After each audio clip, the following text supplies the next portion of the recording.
It is very late at night on June 27th. I guess it's really very early in the morning of June 27th. And in any case, what that means is that this is Lottery Day. That is the day in Shirley Jackson's immortal short story on which the lottery takes place. More importantly, this is my birthday, and I'm extremely fucking tired, but I figured I would give you a little birthday present. So I hope you're taking notes. Here's the present. Poetry is very hard. It takes long study and practice and luck, and even with all of those things, in the end, nobody can really account for why one poem survives and another doesn't. But what I can tell you is that while you can't control who you are, you can't control who you know, especially you can't control what's what the fashion of the time, but you can control this neat little trick that I'm going to give you. And with any luck, if you want to write poems that people will publish, if you want to write poems that people will give prizes to, that people will retweet, that people will, when you read them in a bookstore at a reading, people will respond to by making the sound If you want to write poems like that, then this trick will get you a lot of the way there. I can't guarantee anything, but this trick will get you a long part of the distance there. The trick, which I did not invent, is one that I call the inspirational non sequitur volta. And I think the master of this is James Wright. Now, I don't think he invented it either. I just think he brought it to perfection. To clarify, I think the formula of this trick, if you want to apply it, is really just sort of a 3-part formula. It goes like this: jibber jabber, line break, revelation. It's 3 parts. Jibber jabber, line break, revelation. Now, if you can do those 3 things with a straight face, then you will have produced much of the magic that goes into a poem that people will respond to right away. This is a poem, let me put it this way. You may not like this poem. This poem may drive you crazy. It may irritate the shit out of you that people like this poem, but this is a poem that will be email forwarded to you by your coworker, your ex-girlfriend, and your mom.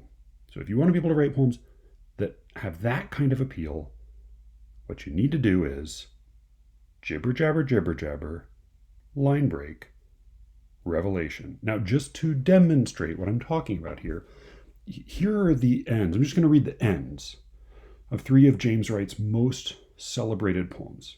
I'm just going to read the ends of them for you real quick. Here's the end of Northern Pike. We prayed for the game warden's blindness. We prayed for the road home. We ate the fish. There must be something very beautiful in my body. I am so happy. Here's the end of The Blessing. The light breeze moves me to caress her long ear that is delicate as the skin over a girl's wrist. Suddenly I realized that if I stepped out of my body, I would break into blossom. And here's the end of Lying in a Hammock at William Duffy's farm in Pine Island, Minnesota. I lean back as the evening darkens and comes on. A chicken hawk floats over, looking for home. I have wasted my life. Now, I can already anticipate your objection, which is, Well, Matthew, that's all well and good for James Wright, but I'm a poet living now. I have, this is a different time. The style has changed, appetites have changed, audiences have changed. The same formula is not going to work today. So I'm now going to read you the endings of 6 poems, all of which went viral in the last year or two. Some of them were not written in the last year or two, but they all went viral in the last year or two. All right, so here is the end of the first lines of emails I've received while quarantining by Jessica Salfia. And by the way, I am absolutely not making fun of these poets. I am celebrating them because they have pulled something off. And also to clarify, when I say jibber jabber, I don't mean that these lines don't make sense. I just mean that they are sort of placebo lines, that they might make sense, but they don't have to make sense, that their real role is to be placeholders, to prepare one or to pointedly not prepare one for the inspirational non sequitur volta that is about to arrive. All right, so here's the very end of the first lines of emails I've received while quarantining. Now keep in mind, James Wright, suddenly I realize, jibber jabber jibber jabber, line break revelation. Here's the end. Now shipping face masks as recommended by the CDC. As you know, many people are struggling. This is not normal. Here's the end of poetry by Ada Limon.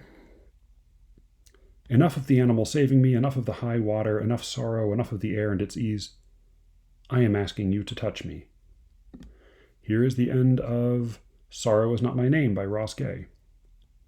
My neighbor sings like an angel at the end of my block is a basketball court. I remember. My color's green. I'm spring. Here's the end of In the Time of Pandemic by Kitty O'Meara. And when the danger passed and the people joined together again, they grieved their losses and made new choices and dreamed new images and created new ways to live and heal the earth fully as they had been healed. That one, I'll tell you, that one was not that one was not a non sequitur. So, all right, fair enough. That was not it had some of the formula, but that was not a true non sequitur. So, let's here we go. And here is the end of Everything Is Going to Be All Right by Derek Mahon. This one I think really hits the James Wright sweet spot. I lie here in a riot of sunlight, watching the day break and the clouds flying. Everything is going to be all right.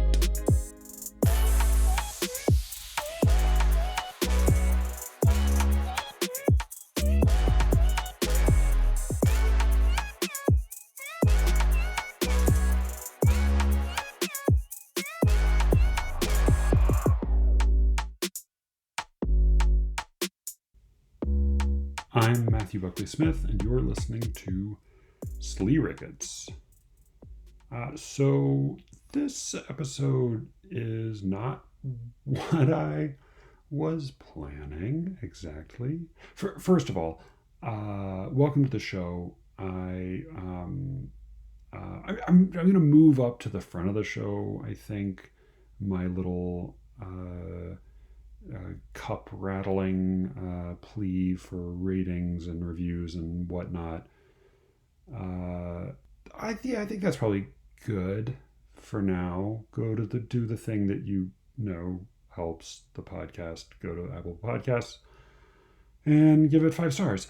I will say the rating has been annoyingly stuck right at 5.0 stars, and I would love to shake it up a little bit. So, surprise me. Throw something strange in there. Also, I've heard from a few people recently about the different kinds of episodes I've been doing, and nobody seems quite to agree. So if you have a strong opinion about, whether there's one or another type of episode that you prefer, let me know.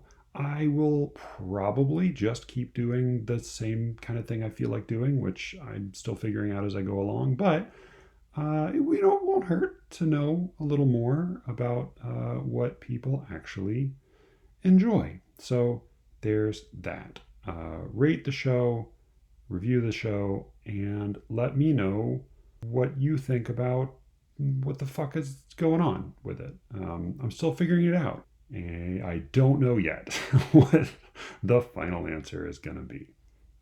So just write me at sleerickets@gmail.com. I apologetically, there is a SLEERICKETS account on Twitter. Don't bother with it. I bookmarked that handle at SLEERICKETS just because I figured when I first was starting the show, I figured, might as well, keep it there so it doesn't disappear, because, it was a real hot ticket. Lots of other people were vying for, as you can imagine. But then once I'd sort of registered this inert account that had never tweeted or posted or done anything, then of course, one of you delightful people found it and tagged it. So suddenly it began to exist. So literally all I do on there is post links to episodes. So if you need yet another way to find links to episodes, then they will be on Twitter, but that's all. I appreciate if you want to retweet or pass it along or like it or share it. Great. I appreciate it. Wonderful. Thank you. I'm not going to do any interaction on there because I just don't want to get drawn into the whole fucking Twitter mess. Though all of you brave people who are on Twitter, thank you for your service. As I said, this episode is not exactly what I was planning. I'm in the middle of recording a very dignified, extremely high-minded episode all about Freud and Kant and cosmopolitan Brooklyn sex novelist Brian Platzer. And I was, all set to get that in the can for you this week when I read this fucking article and it completely derailed me. So last week I did an interview with Austin Allen, poet, critic, and stand-up guy. Go listen to it if you haven't already. It's episode 10. I think it's a numbered episode 10. There was a little bonus thrown in there before then. But it's a conversation with Austin Allen. It's a great conversation. It's all about science and the humanities, or science and literature, really. And, we talk a good deal about science poems in particular. We even get into a couple of dumb Twitter beefs or disgraceful Twitter behavior by scientists and poets alike. So I was really irritated when I found that published just a week ago, and just in time for me not to quite be able to incorporate it into last week's episode, I found this article in Electric Lit, June 22nd, 2021, by Alex Manley. Twitter doesn't want to let the poets find out about science. That's the title. Twitter doesn't want to let the poets find out about science. The little one-liner under the title is, "There's a new social media refrain anytime there's a discovery about the moon or trees or a strange animal. Quotation marks. Don't tell the poets." God damn it. So I'm going to read a little bit from the beginning. I'm going to read some selections of this article. It was news to me. The trend is very irritating, as is the article itself. Though it does a fairly thorough job of reporting on its topic. Alex Manley, the author, uses the pronoun they, and I intend to use that pronoun and will do my very best to use that consistently If I happen to use a different pronoun, it is by mistake, and I apologize in advance. But I intend to do nothing but use the Manly's preferred pronoun, just as a note. So here's the beginning of the article. Ask a group of poets what their least favorite subjects in school were, and it won't be long before they start listing scientific disciplines. Whether it's math, physics, is math a scientific discipline? I thought it was really a different category. I mean, I thought it was like properly a different category.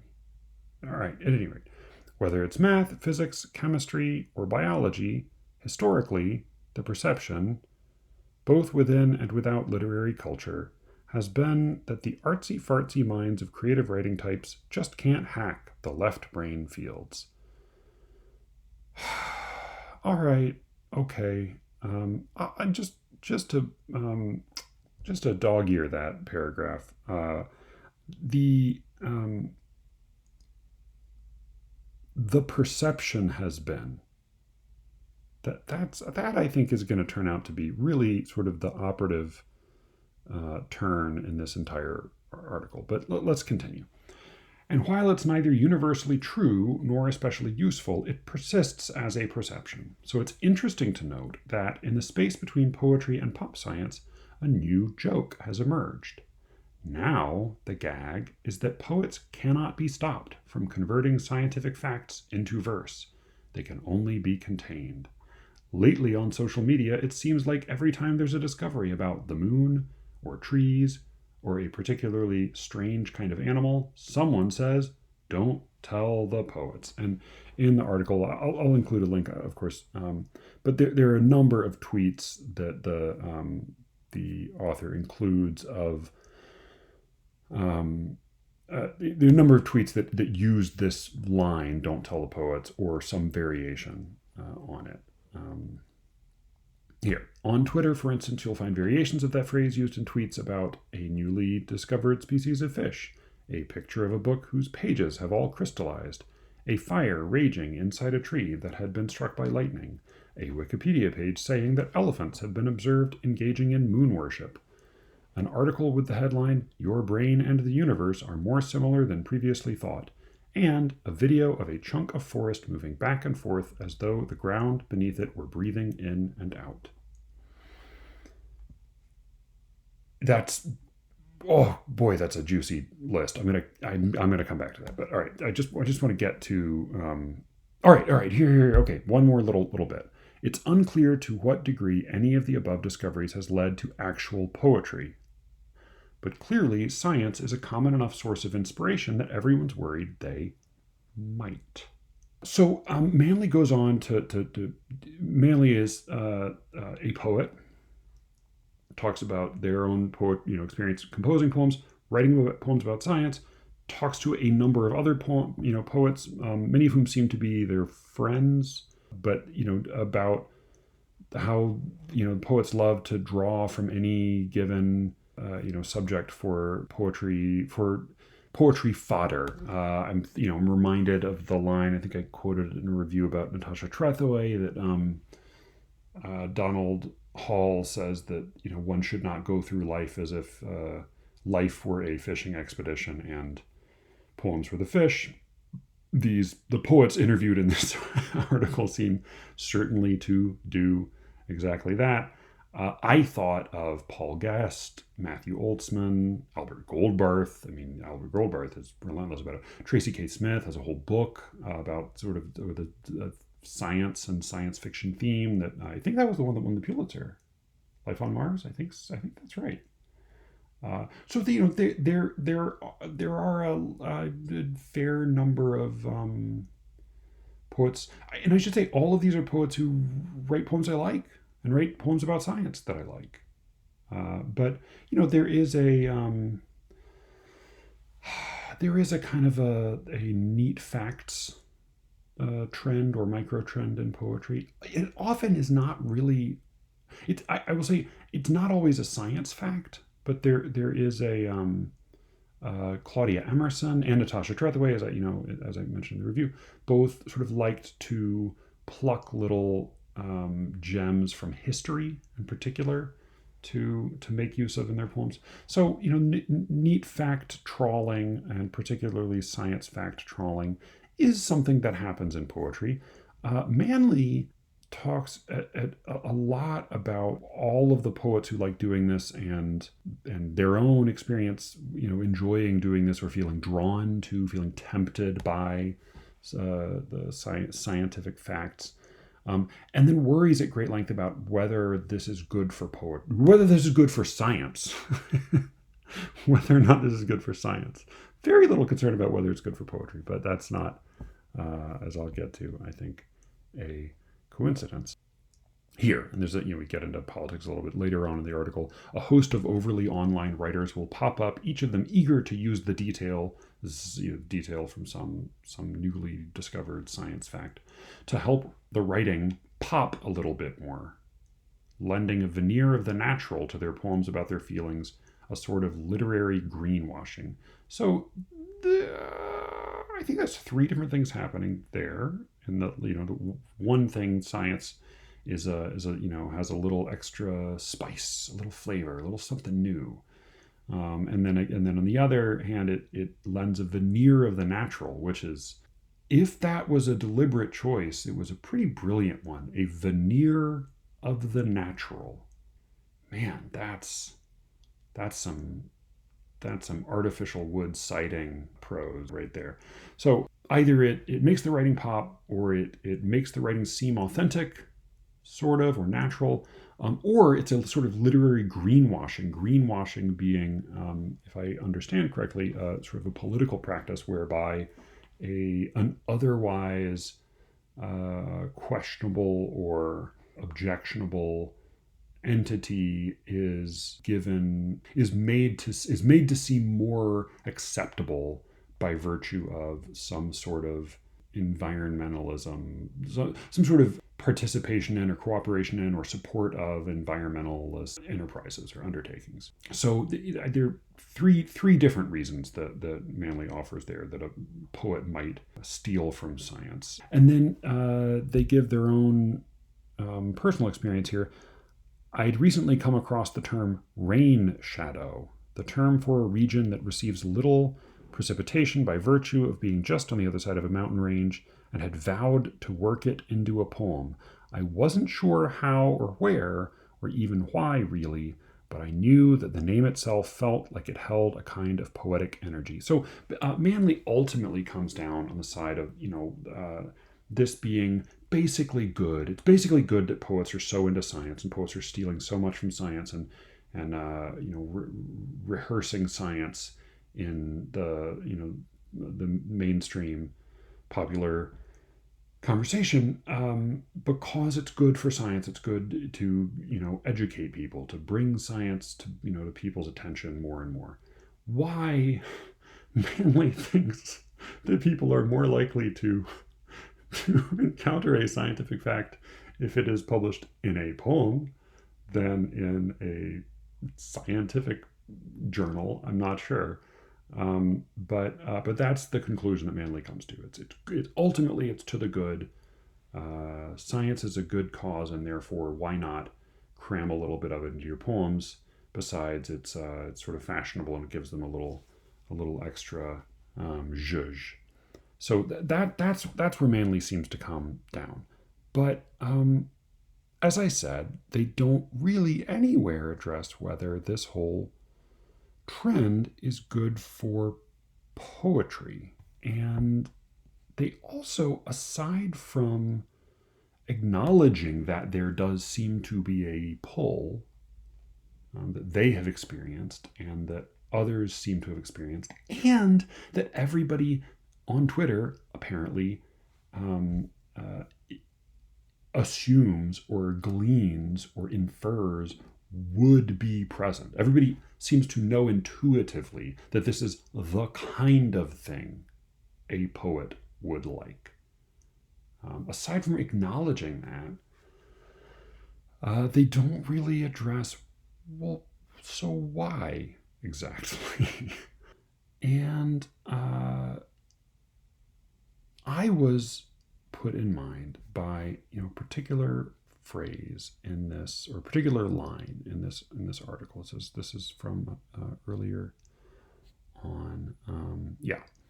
So early on, Manley cites an article with the headline, "Your Brain and the Universe Are More Similar Than Previously Thought." They also cite an article tweeted, this is a tweet by Weird Animals, at Weird Animals, or Weird_animals. "Butterflies drink turtle tears, which provides them with salt, a behavior known as lacrophagy," which is a pretty good word. And there is a sort of heartbreaking photograph of beautiful little orange and yellow butterflies landing on the face and drinking the tears of what looks to be a painted box turtle. It's pretty fucking cute. So tear drinking and your brain being similar to the universe, and elephants worshiping the moon, and rain shadows, metaphors contained within the fabric of nature itself. A picture of a book whose pages have all crystallized, a newly discovered species of fish. In this here, in one of the tweets, this is by @Chester, spelled absurdly. The tweet, though, is it's got photos of a dazzling sort of, looks like underwater phosphorescent fish with a lot of strange tails spinning off of it. But the tweet itself is, "New fish dropped. Don't tell the poets." So dropped there is a little bit of a cheeky reference to songs or content, creative content dropping. One says, a new album dropped, a new episode dropped. So this is a new fish dropped. Don't tell the poets.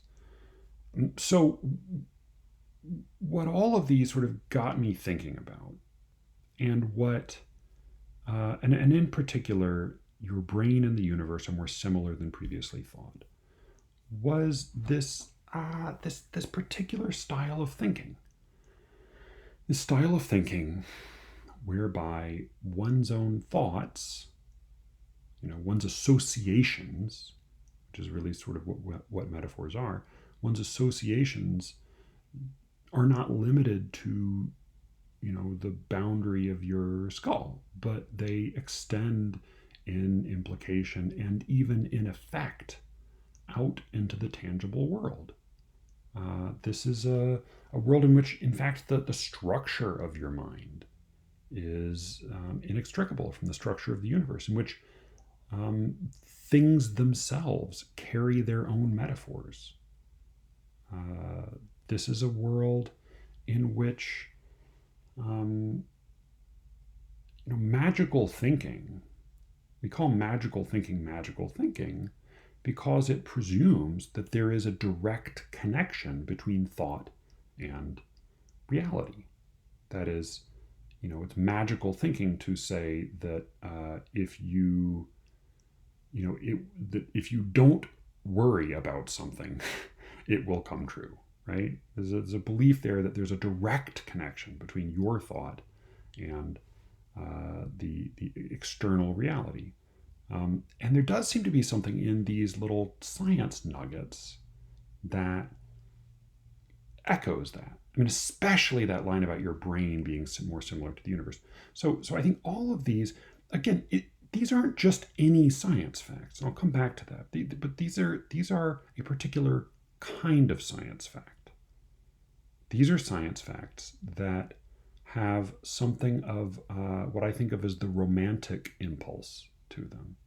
I love folk etymology, so when I think about the romantic impulse, I take it from the old French word roman, which of course means novel. And the early knights and the chivalric code. This is part of the very early romantic tradition, and I associate that with stories, so that the romantic impulse says, whereas the classical vision of the world is, well, what's good is what's good for me. The romantic impulse says what's good is what's good for the story. The classical poet says, I'm sad because it's raining. The romantic poet says it's raining because I'm sad. So that romantic impulse, I think, is really present in all of these tweets. If there were a really, let's take a moment. Like this is an article that came out a week ago.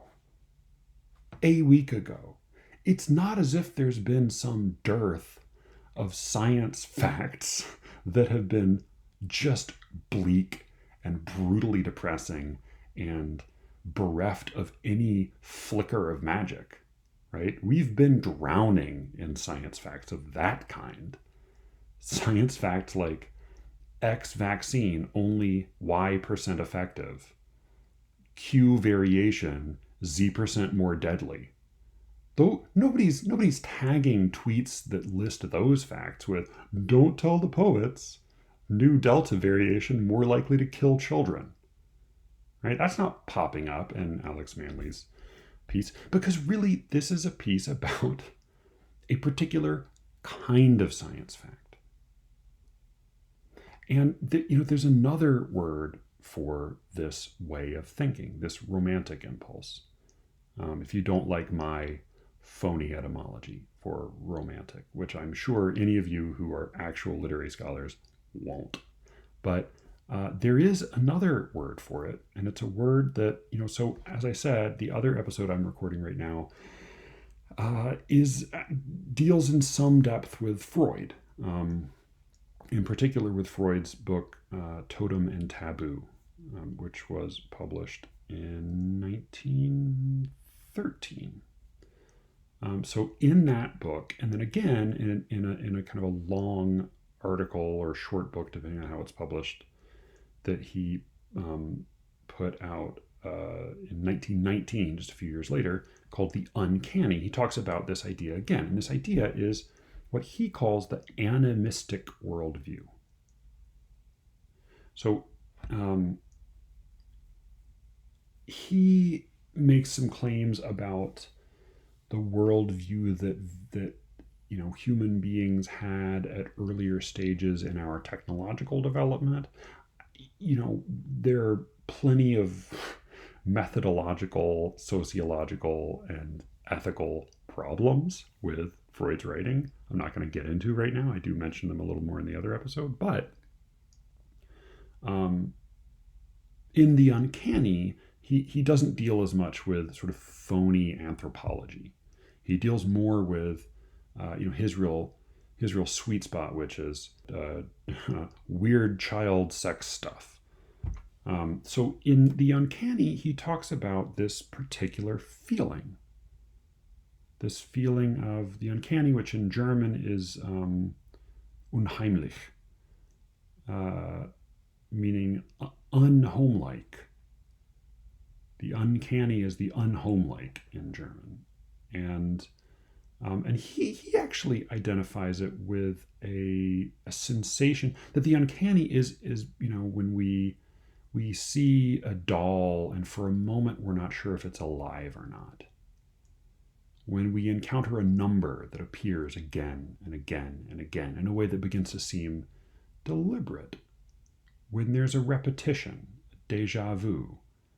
When there is some eerie suggestion of a conscious mind ordering elements of the world around us that should not be ordered by a conscious mind. What he says is that this kind of creeping feeling we get, by the way, that the phrase uncanny valley, which I think was popularized some years ago it existed before this, but I think it was popularized by 30 Rock as this funny little zone between the sort of very doll-like, very sort of safely not lifelike pictures and models and animations of human-ish figures, and then like extremely lifelike human figures. There's a little zone in between where something is pretty damn lifelike, but not quite lifelike enough. And instead of being delighted or awed, we just all get creeped out by it. And this is known as the uncanny valley. So it's uncanny. And this is the same sensation that Freud's talking about. This uncanniness, he would say, is the recurrence. It's the reemergence of an earlier childhood stage of development. In a way, it's a suspicion that maybe that childlike vision of things, maybe that was right all along. That is, maybe the universe is magical. Maybe it is animistic. Maybe it is filled with spirits, and spirits that are like human beings. Here, I'll just read. This is Freud from the Uncanny. I can't find who translated this. A lot of the translations I deal with are A.A. Brill's, but I'm not sure about this one. At any rate, here's Freud from the Uncanny, published in 1919. Our analysis of instances of the uncanny has led back to the old animistic conception of the universe, which was characterized by the idea that the world was peopled with the spirits of human beings, and by the narcissistic overestimation of subjective mental processes, such as the belief in the omnipotence of thoughts, the magical practices based upon this belief, the carefully proportioned distribution of magical powers, or mana, among various outside persons and things, for all of you Magic the Gathering players out there, as well as by all those other figments of the imagination with which man, in the unrestricted narcissism of that stage of development, strove to withstand the inexorable laws of reality.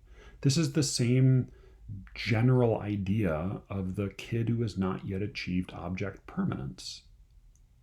The kid who thinks that, when he hides his eyes, you can't see him.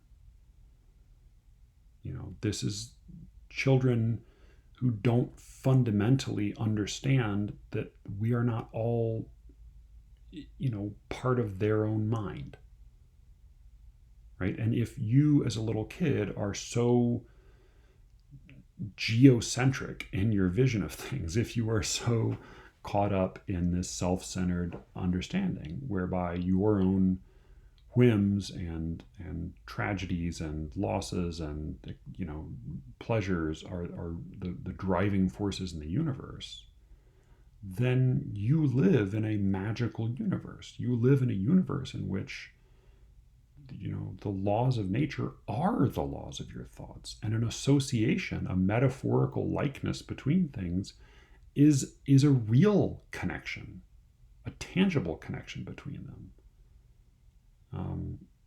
An animistic world is a world in which all of these juicy scientific tidbits that poets supposedly find so irresistible, an animistic, childlike universe is one in which all of these things go without saying, because of course butterflies drink the tears of turtles, and of course the pages of a book are crystallized, and of course your brain and the universe have a lot more in common than you might think.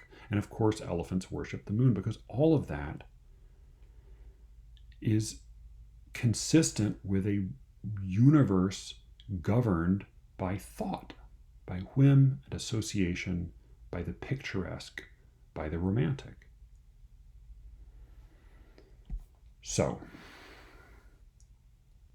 that so many of these science facts appeal immediately to poets, or simply that they come across to everybody else on Twitter as something that would appeal to poets, ought to tell us at least as much about the kind of science fact that gets published and promoted and circulated today, as it does about why poets are so fond of science facts. I think that this article as a whole has as much to do with what people think of poets as it has to do with what poets think of science. And I think it actually has even more to do with what people think of science. So just a brief and petty note, because as I said, I owe a debt to Alex Manley for providing me with this juicy, infuriating information and for doing the work of reporting out the story. It is, though, it's just written in an intolerably smug tone. And it ends with unbelievably, just breathtakingly, just in perfect Twitter poet fashion. Manley ends it with a story of their own experience writing a poem based on science facts that how could I have imagined in the midst of writing this article, it turned out a poem of mine was a finalist for a very significant Canadian Poetry Prize. Who knew? And they write of this poem. Writing it, I was conscious that it felt like a prize poem in some sense, though I had no aspirations or expectations that it would be a finalist for anything at the time. But the sexy thruple of the highly personal, the historically curious, and the obscurely scientific seemed to evoke some platonic ideal of somber and meaningful poetry.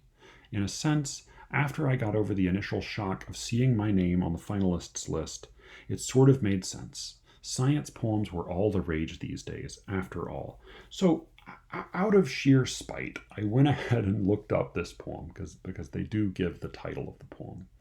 And I'll provide a link so you can judge for yourself. I just read it through once, and while I can't say that it's beautiful or moving or witty or evocative or informative or especially knowledgeable about science, it is exceedingly knowing. It oozes knowingness from every line. It is perhaps the knowingest poem I've ever read. And it does use science, or at least it name checks science in a very deliberate way. And that, Manley cites the sexy thruple of the highly personal, the historically curious, and the obscurely scientific, does not seem at all accidental. It is while I can't assess Manley's intentions, I will say that it reads as very calculated to play upon a popular desire to read about poems, and to read about science in a particular way. So in some sense, I read it less as a poem about a poet who found science irresistible than a poem about a very skilled marketer who identified in readers of poetry and in casual browsers of science headlines a desire for a certain kind of harmony. That's how I read it. And, evidently, it was a pretty successful execution of that knowingness.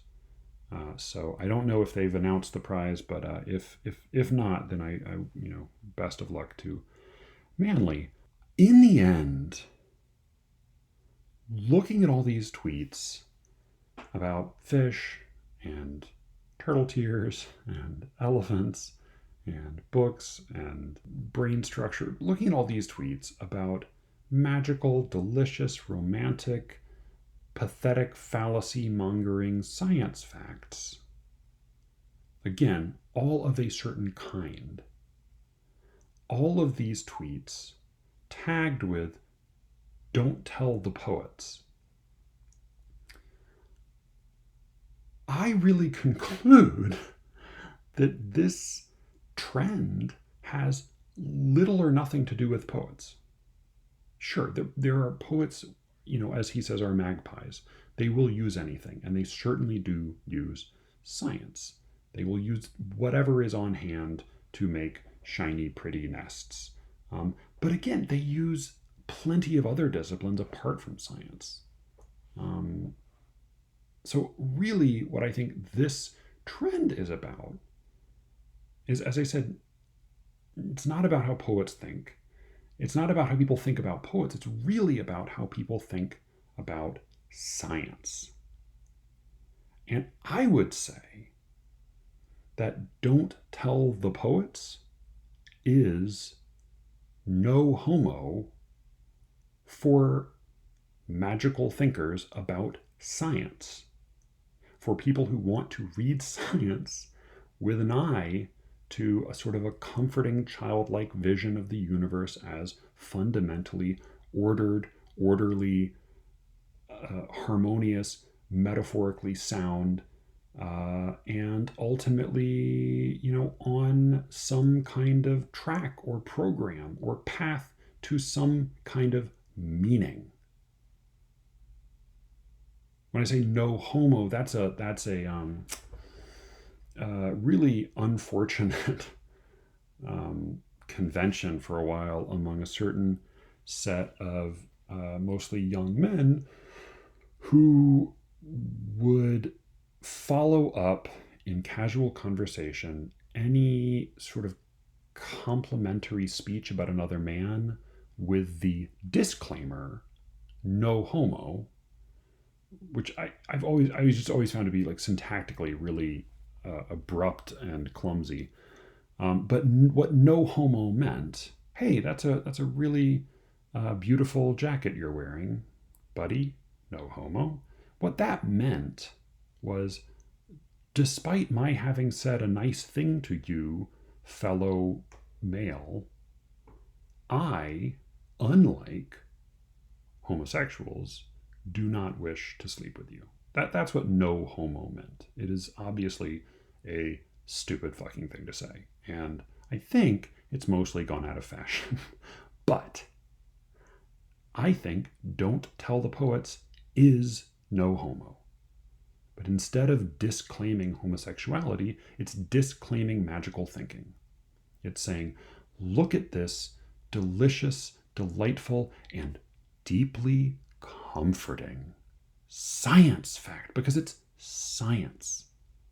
It's reliable, it's empirical, it's grounded in evidence. And so if science says that butterflies drink turtle tears and elephants worship the moon, and there's really not that big a difference between our brain and the universe, if science says that, then maybe it's okay for me to feel like everything's going to work out. Now, I think our intellectual culture is in a state of deep despair.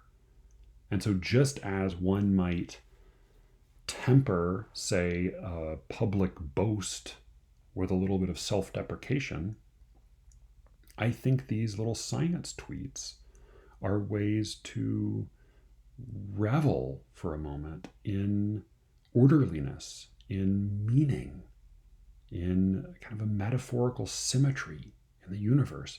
And then at the same time, to drop your voice and disclaim it. Hey, unlike those poets, I don't read too much into this. I don't really have an animistic vision of the world. I'm just saying, hey, it's science, but don't tell the poets.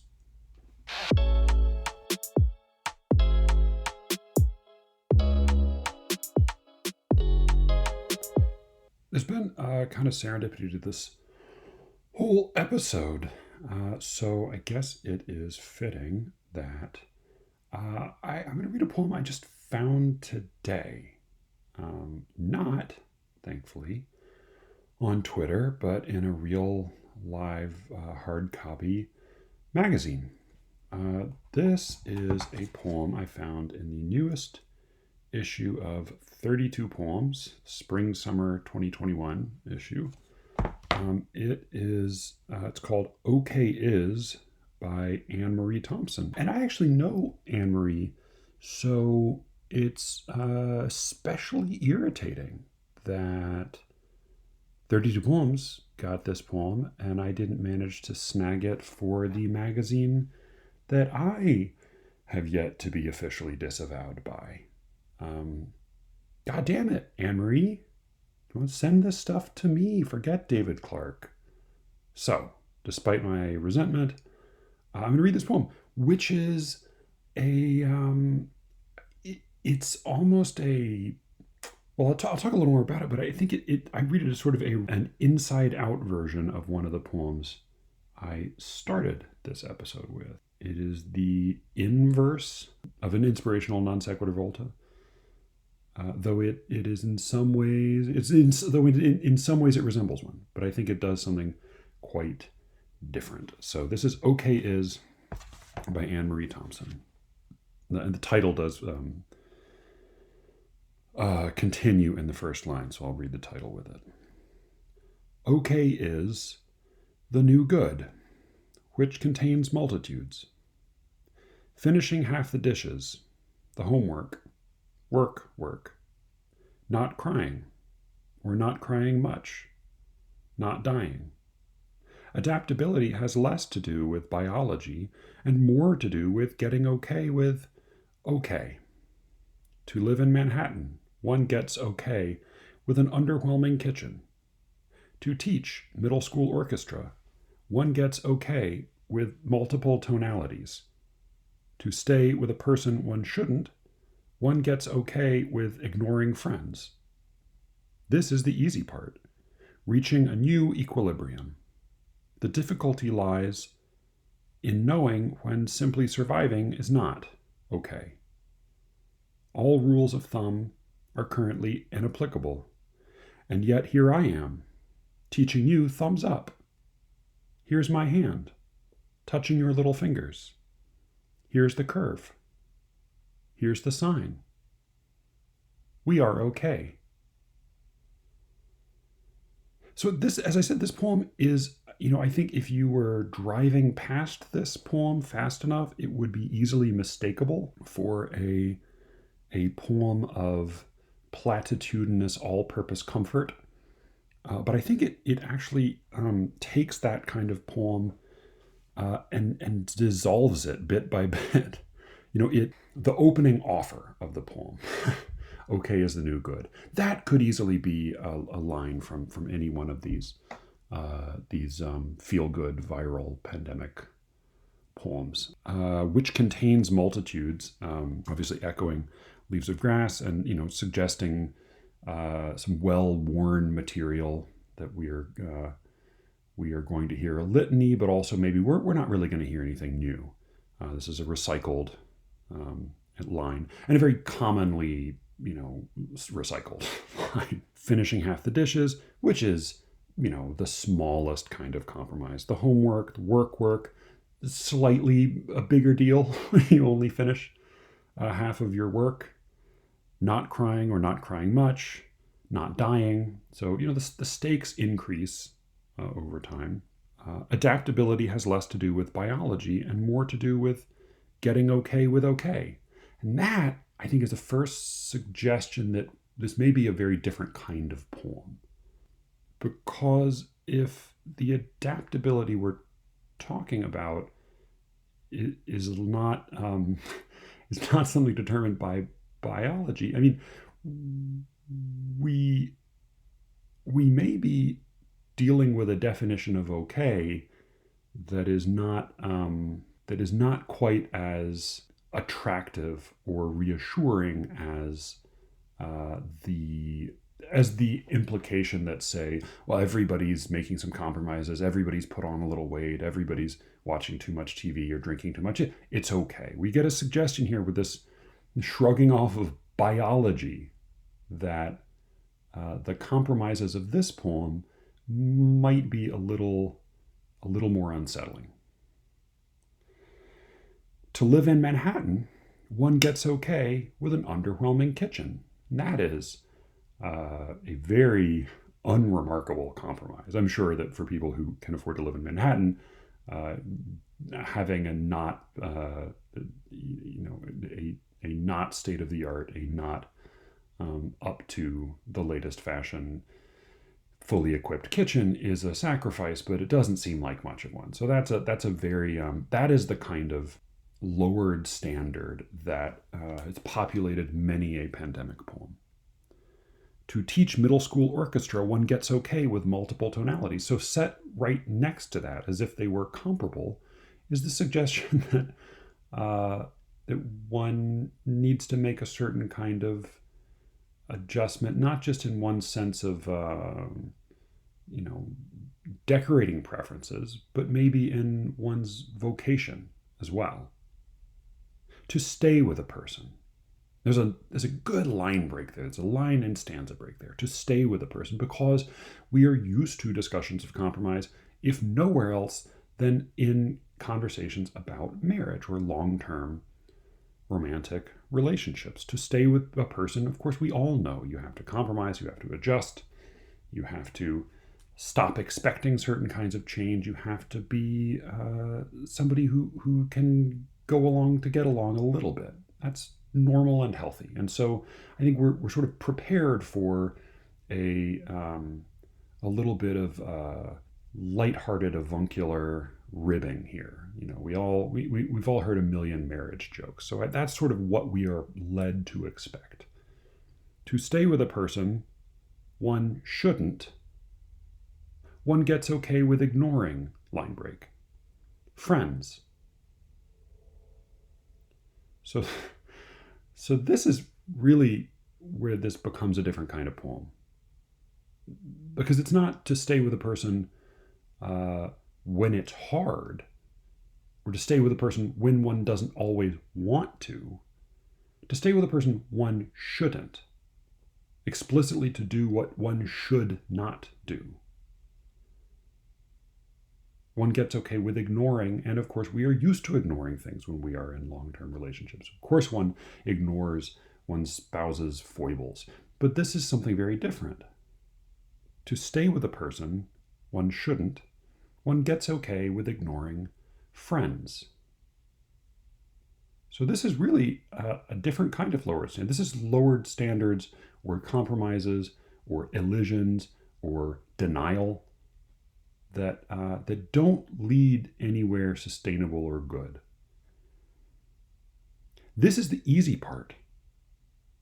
The difficulty lies in knowing when simply surviving is not okay. That is a sentence I really enjoy, or rather, I appreciate it. The difficulty lies in knowing when simply surviving is not okay. It sounds almost like it's saying a slightly different thing. Right? It sounds almost like it's saying, when simply surviving, sometimes okay is not good enough.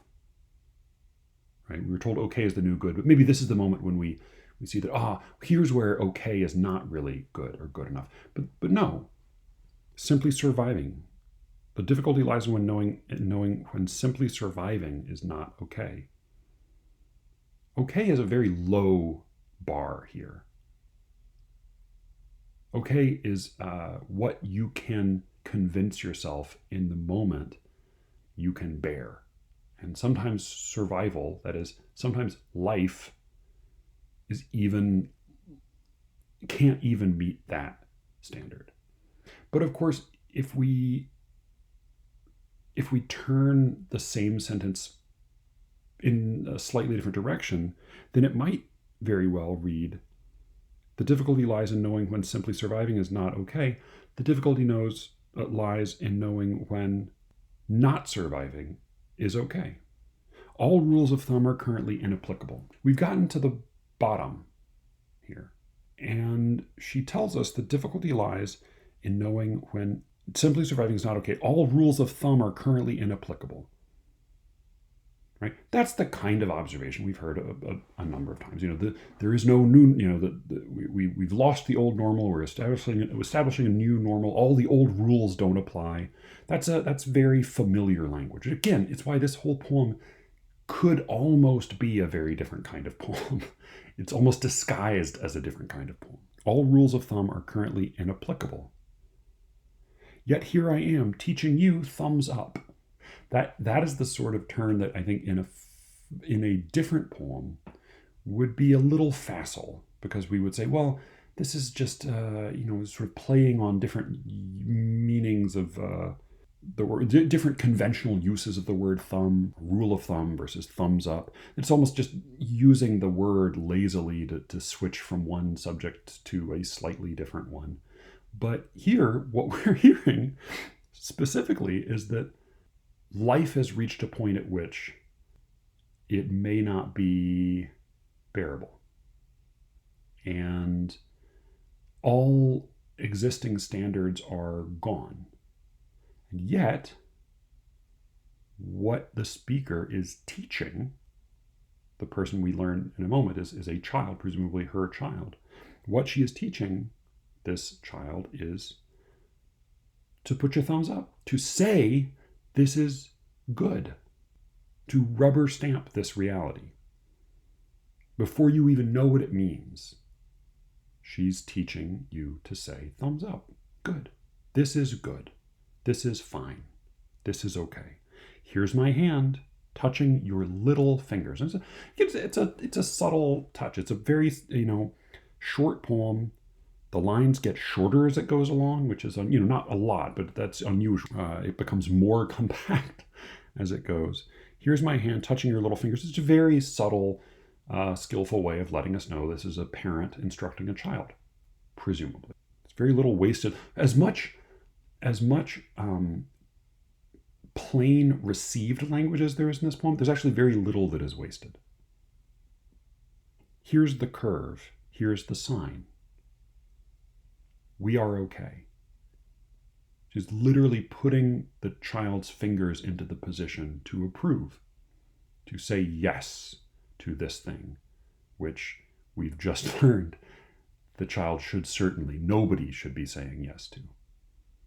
And we are okay is exactly the kind of line that could well end one of those other poems, except that by the time we get here, and we realize what it means to say we are okay, let alone to mean we are okay, it is far from comforting. It is certainly nothing inspirational.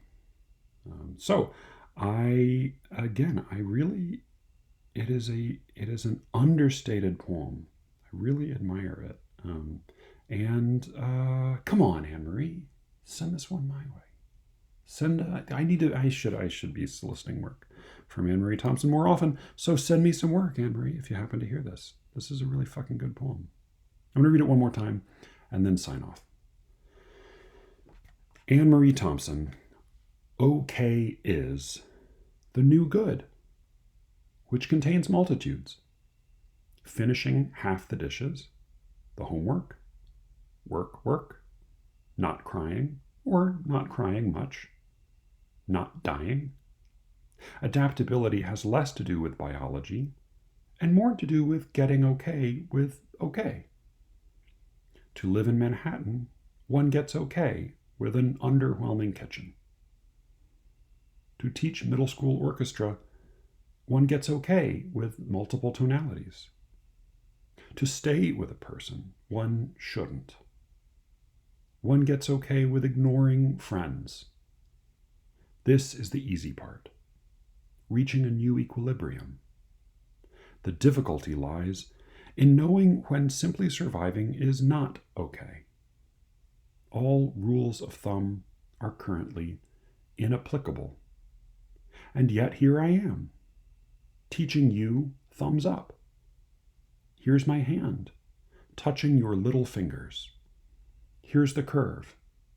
Here's the sign. We are okay. That was Okay Is by Anne-Marie Thompson, and this is SLEERICKETS. Thank you so much for listening. Again, if you want to suggest any other poems that you think have been overlooked, you'd like to hear appear on the show, write that or whatever else you'd like to write to SLEERICKETS@gmail.com. With any luck, I will be speaking to you again very soon. Until then.